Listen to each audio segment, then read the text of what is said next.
This Confit olive appetizer is a great dish to have in your cooking repertoire. It requires just a handful of ingredients, it's super easy to assemble, and it turns out to be a much more flavorful and elegant dish than you might expect.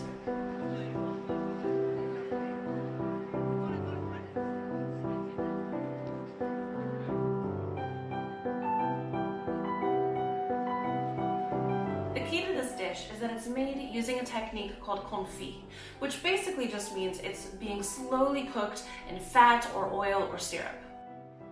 Let's look quickly at our ingredients. Our main ingredients are olives and olive oil, the fat in which we will confit the olives. The rest of our ingredients are for adding flavor. Garlic, which will become soft and sweet when roasted, orange for adding brightness and acidity, chili flakes for a bit of heat, and bay leaves and dried herbs for an earthy note.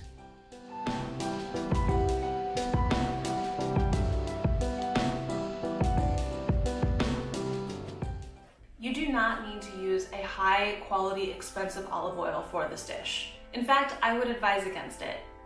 The flavors that make up a good olive oil are delicate and they will break down easily when they're heated. That's why you always want to finish a dish with a good olive oil rather than cooking with it. So for this dish, I would just go for your standard everyday cooking olive oil, and that would be perfectly fine.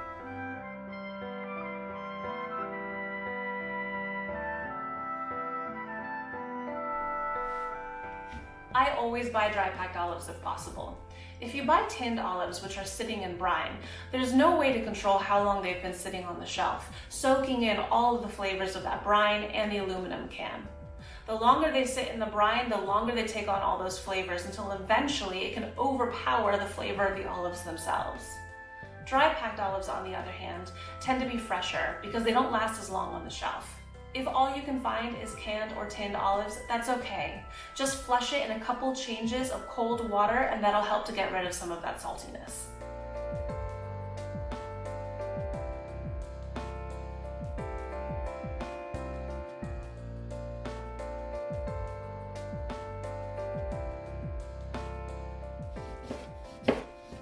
You can think of confit as being the opposite of deep frying. When you deep fry something, you're immersing it in oil at very high temperatures so that it cooks quickly. That's not what we're doing when we make a confit. When we make a confit, we are going to be cooking the ingredient for a longer period of time in a lower temperature.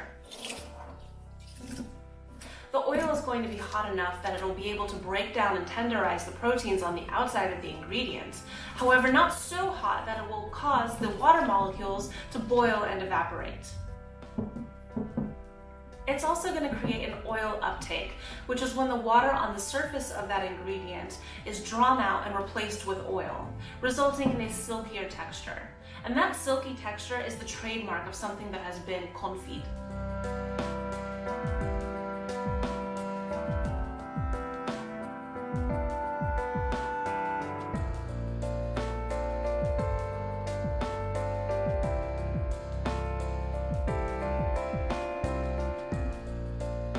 So here's how I would rate this recipe.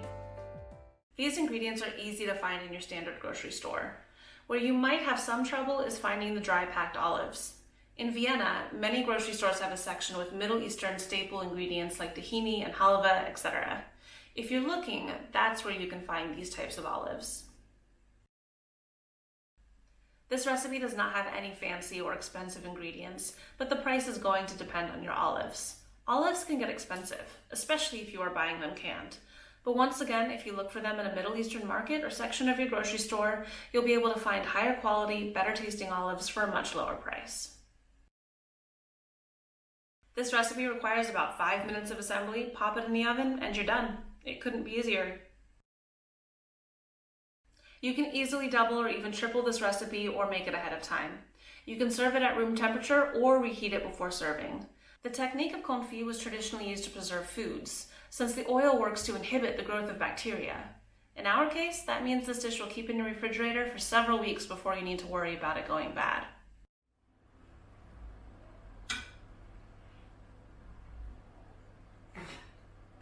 Hit like and subscribe for more recipes and videos, and I'll see you next time.